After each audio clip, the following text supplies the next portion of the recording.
Amazing all the places this truck has been. They built them good back then.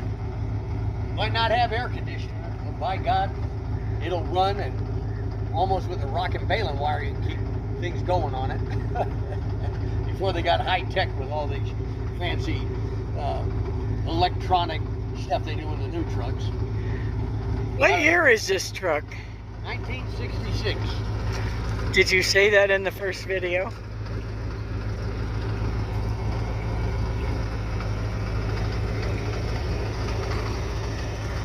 When you're a welder, when you're a welder, 50 years.